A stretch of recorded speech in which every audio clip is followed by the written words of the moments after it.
So finally I get to welcome you to an Air Sports News from a parachuting event. This is what I've been waiting for through the whole of the pandemic. I want to give you a feel of where we are and what we're doing at this event. This is Qatar, this is Doha, and we're in the middle of the 44th World Military Parachuting Championships, a part of a huge CISM 21 event.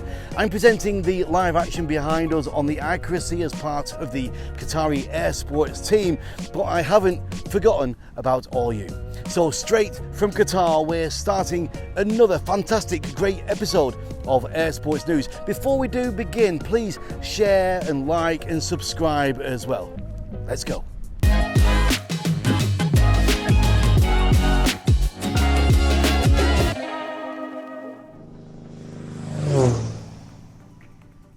Okay, so I've jumped back into our virtual studio, and before we show you some first results from the CISM Parachuting Championships here in Qatar, first we need to focus on probably the biggest general aviation achievement in the 21st century.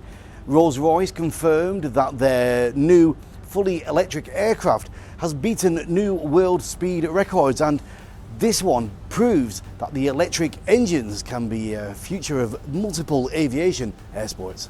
The spirit of innovation reached a top speed of 387.4 miles per hour during test runs at an experimental aircraft testing site. It is thought to have set new world records over 3 different distances for this category. The test flights took place at Boscombe Down in Amesbury, Wiltshire, and the top speed was achieved by test pilot and director of flight operations, Phil Odell. Rolls-Royce said the spirit of innovation was more than 132 miles per hour faster than previous records set by the Siemens E aircraft powered Extra 330 LE aircraft in 2017. It is also thought to have broken the fastest time to climb to 10,000 feet. The aircraft uses a 400 kilowatt electric powertrain, the equivalent of a 535 horsepower supercar. And I need to say this again, the plane looks absolutely beautiful. There's only 3 days left to the great final of the first paragliding hike and fly event in the United Arab Emirates. 26 absolutely the best paragliders in this category are fighting for the big win. The most outstanding element of this crazy event is that in some stages, paragliders are taking off from the top of the 300 meters address beach resort in Dubai. It's a crazy sight to see the pilots walking around on this platform, and as far as we know, this is the first ever idea to start the competition from such a place. The UAE Hike and Fly is an adventure competition for selected international athletes only. It combines paragliding and hiking, which means not only flying skills are important. It's organised in the same vein as the famous Red Bull X-Alps. Every participant is moving forward according to his or her own physical capacity and technical skills, or simply based on personal desire. In next week's show, we'll bring you the official final results. Okay, so let's move back to Qatar, where we can see right now the first results from the 3 different categories of the 44th Military World Parachuting Championships. More than 400 athletes from 34 countries are competing in this event held by Doha City. Local officials expressed their gratitude to the organising committee for their efforts to make the competition look so beautiful. And I can confirm that Qatar deserves a gold medal for organising the event. And how about the competitors? In the FS 4-way female category, Russia take the win, beating Korea and Morocco. In the same category for the male athletes, Belgium was the best, taking first place before Qatar and then Germany in third. In the style category, the Russian parachutist Kotov Konstantin earned the biggest points amount, winning with Jurorsky Liberal from the Czech Republic and Baikov Aleski from Russia. In the female style category, the domination of Russians is confirmed by first time and first place Kaisner Fomiak and second Eugenia Fomin. Leo said Depury from France takes third place, but remember that the competition is still on and goes on until the 29th of November. The live scoring and latest results are visible in the intimescoring.com website.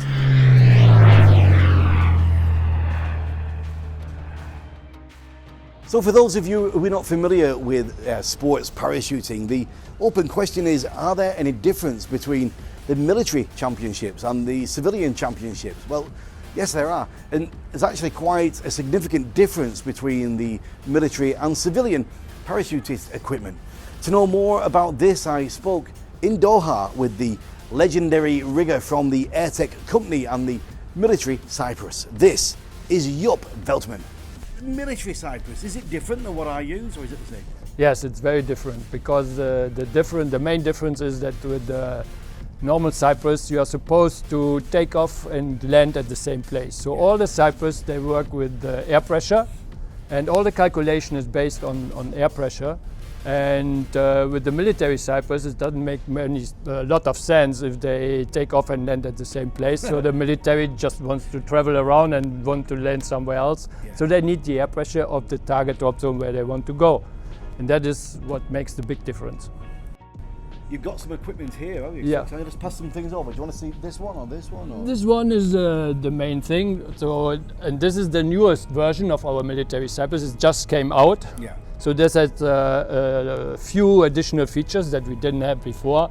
For example, the display is illuminated. Right. The other thing is we have a remote control. So the old calculator that with which you could calculate the air pressure if you didn't know exactly what is the air pressure at your target drop zone. You could use a calculator with some other information that you may get. But this is now at the same time our remote control. So when the jump master calculates the air pressures, so he may come up with 985 hectopascal. Yes.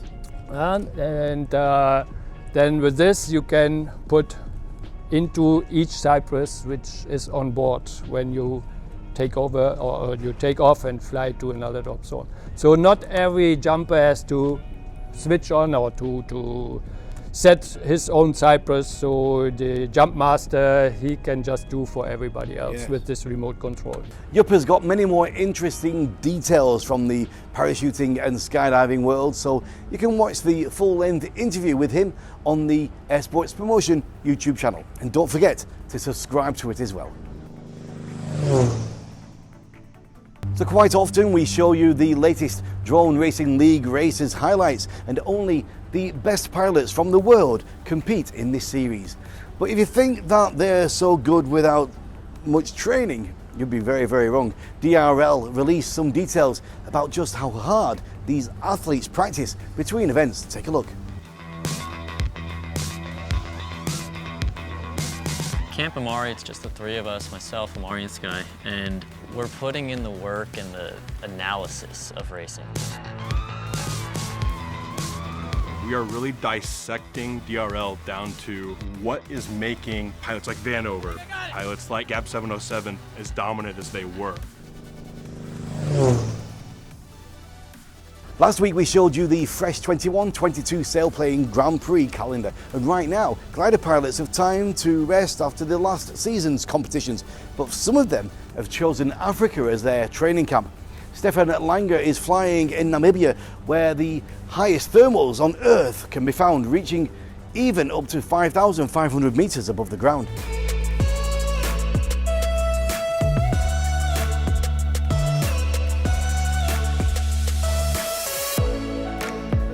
Another day in paradise. Today I'm flying the Ventus 3 for the third time. It's an amazing glider. It has 18 meters of wingspan with an engine, a powerful engine, which is really perfect here for Namibia, and with 600 kilograms of maximum takeoff weight.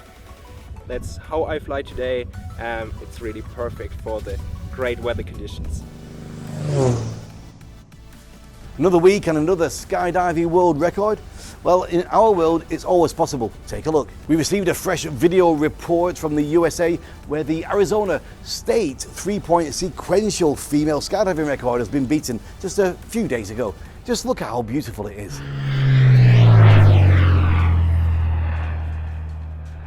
Okay, so I think this is the right place for another special guest this week.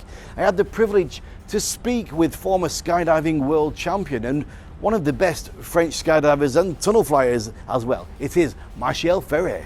Your family, Martial, let's talk a little bit about your heritage and your brother and your parents. You come from a skydiving pedigree.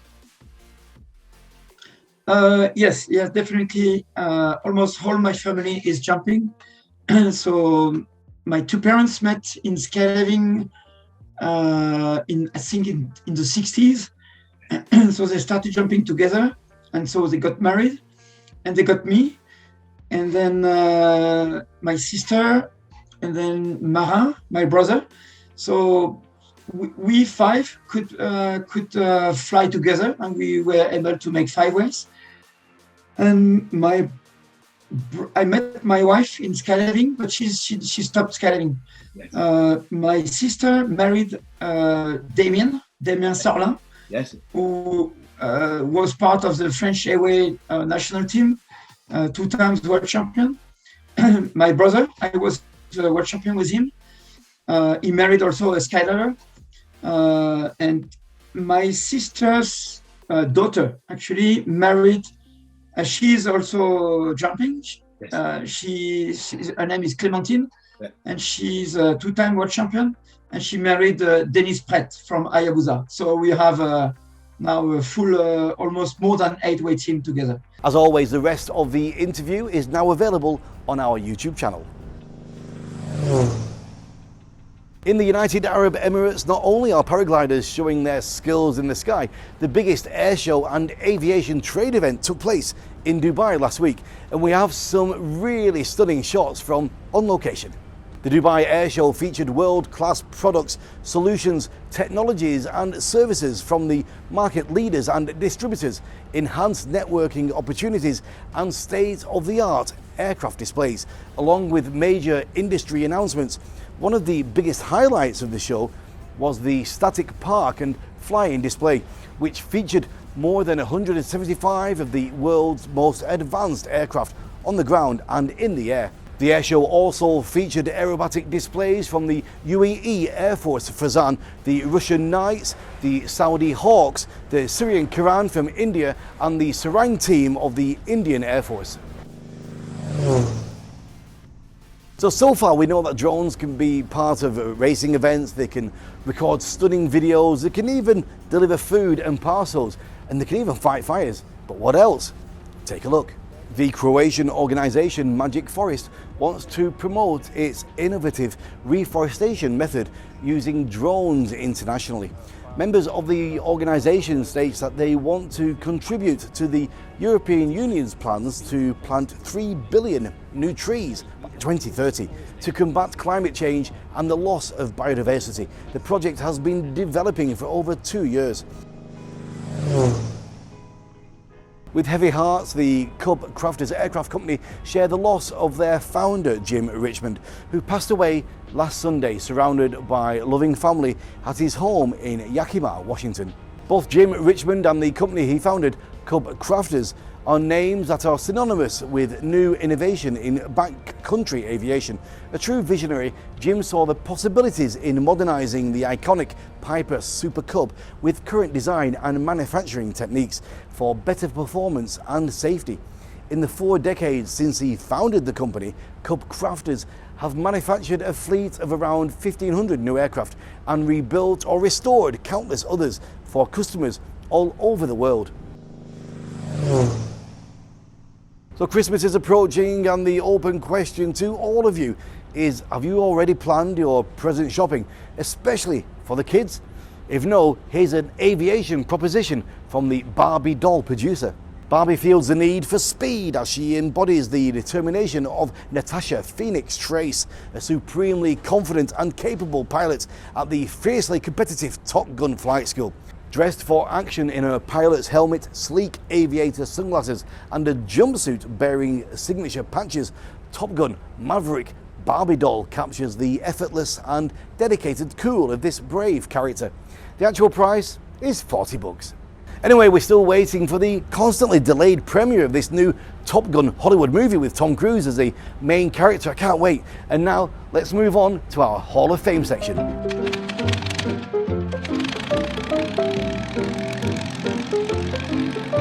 On the 19th of November 1916, Ruth Bancroft Law flew a Curtiss Pusher non-stop from Chicago, Illinois to Hornell, New York, a distance of 590 miles.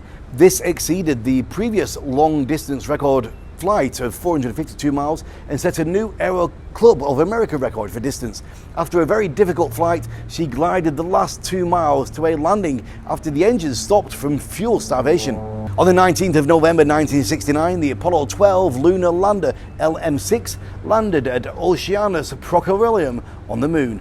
The lunar module touched down within approximately 600 feet of the intended landing site. On the 21st of November 1783, Jean-François de Rosier and Françoise d'Arlandès departed Château de la Motte, the home of Louis XVI and Marie Antoinette, near the Bois de Boulogne in the western outskirts of Paris, aboard a hot air balloon which had been designed and built by the brothers Joseph Michael Montgolfier and Jacques Etienne Montgolfier. The pilots rose to an altitude of approximately 3,000 feet and drifted to the southwest. They had travelled about 5 miles. On the 22nd of November 1935, the Pan American Airways flying boat China Clipper departed Alameda, California, and arrived at Honolulu, completing the first leg of a 5-day trans-Pacific flight to Manila in the Philippines. The aircraft commander was Captain Edwin Charles Muzik. The airplane had a cruise speed of 130 miles per hour and its range was 3,200 miles. That's it for this week, guys. I'm staying here in Doha for a few more weeks after this event. I've got a week off, and then I'll be reporting from the Qatari Balloon Fiesta. I kindly ask you to share our content, like it, and subscribe as well. I'm leaving you with some amazing autumn drone FPV shots from Bizio. So I'll see you back here again next week, guys. And remember to stay safe and keep your eyes on the skies.